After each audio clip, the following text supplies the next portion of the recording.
بہت بڑا خلا جس کو پر کرنا اب ممکن نہیں ہے۔ میں میری جو 30 سالہ سیاسی زندگی اس میں جو جموں کشمیر میں اگر آپ انگلیوں پہ ایسے افراد کو گنیں گے، سیاستدانوں کو گریں گے جو مشکل ترین حالات میں جرت اور استقامت اور دیانتداری کے ساتھ بات کرتے تھے، اس میں مصطفیٰ کمال صاحب سارے فہرست ہیں۔ تو ان کا تعلق جموں کشمیر کی سیاست سے نہیں ہے، ان کا تعلق جموں کشمیر کی تاریخ سے ہے اور پھر ایک تاریخی جدوجہد سے ہے۔ تو اس طرح کے افراد جو ہیں ان کا نقصان ایک ایسا نقصان ہے جس کی بھرپائی ناممکن ہے۔ میں لواحقین کے ساتھ، فاروق صاحب کے ساتھ، فاروق صاحب کی بہن کے ساتھ، عمر صاحب اور ساری فیملی کے ساتھ اس دکھ کی گھڑی میں کھڑا ہوں اور پوری قوم کھڑا ہے۔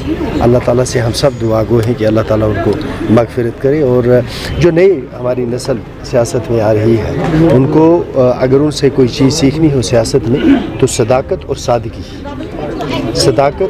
سادگی اور ہمت اور جرت کے ساتھ بات کرنے کا طریقہ جو ہے اس میں مصطفیٰ کمال صاحب کا کوئی دوسرا ثانی نہیں ہے جموں کشمیر کی سیاست۔ جہاں صاحب ایک مہم چھڑی ہے آرٹیکل 370 کو لے کے، پروٹیسٹ ہو رہا ہے جنتر منتر پہ، تو آپ کا کیا سٹینڈ رہے گا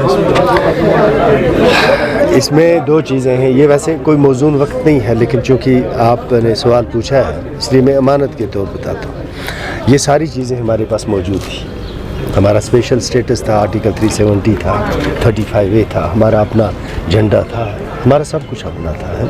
ایک انتہائی ایک طاقتور اور معتبر ریاست جموں کشمیر ہوا کرتی تھی، اور ایک بدقسمتی ہو گئی کچھ لوگوں کی غلط سیاست کی وجہ سے، اور جو بندوق کا جموں کشمیر میں داخلہ ہوا اس کی وجہ سے ہمارے پاس جو کچھ تھا وہ ہم سب کھو چکے ہیں۔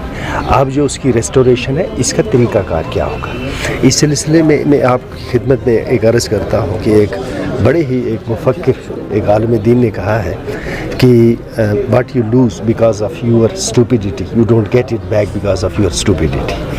یہ جو 370 ہے یہ صرف نیشنل کانفرنس یا آپ لوگوں کی یا کسی فرد یا کسی طبقے کا مسئلہ نہیں ہے، یہ ہماری جموں کشمیر کی تہذیب کا اور ان کمٹمنٹس کا ہے جو اخلاقی جن کو جو جواز فراہم کرتی تھی ایکسیشن کو 1947۔ لداخ کا حال دیکھ لیں، جموں والے بھی ایک دن پچھتائیں گے اگر یہ جو ہمارا ایک اسپیشل سٹیٹس تھا اگر وہ بحال نہیں ہوتا۔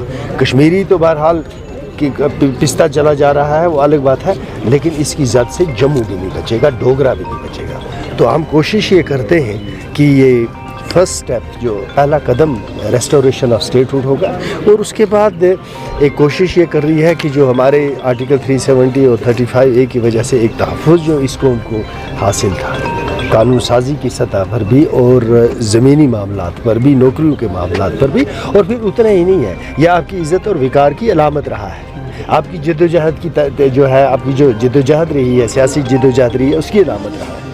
اگر آپ دیکھیں ملکی سطح پر اگر ترنگے کو ہم سارے اتنی عزت کی وجہ سے دیکھتے ہیں، یہ ہماری تحریک ہماری تہذیب کی علامت ہے۔ اسی طرح جموں کشمیر کے ساتھ بھی جو ہماری سیاسی جدوجہد ہے اس میں ہمارا جھنڈا ہماری علامت رہا ہے۔ تو یہ ایک لمبی سیاسی جدوجہد ہے، یہ جو کھویا ہے اس کو واپس حاصل کرنا ایک دشوار سفر ضرور ہے لیکن ناممکن نہیں ہے۔ کیونکہ آپ نے کئی جماعتوں کو، PDP کو بھی انویٹیشن بھیجا ہے، کیا آپ کو امید ہے سب جو بھی جن کو بھی انوائٹ کیا گیا ہے وہ آپ کو شامل کریں گے؟ جو لوگ سیاست کے بارے میں سوچیں گے وہ اس کے باہر رہیں گے، جو لوگ جموں کشمیر کے بارے میں سوچیں گے وہ ساتھ چلیں گے۔ شکریہ۔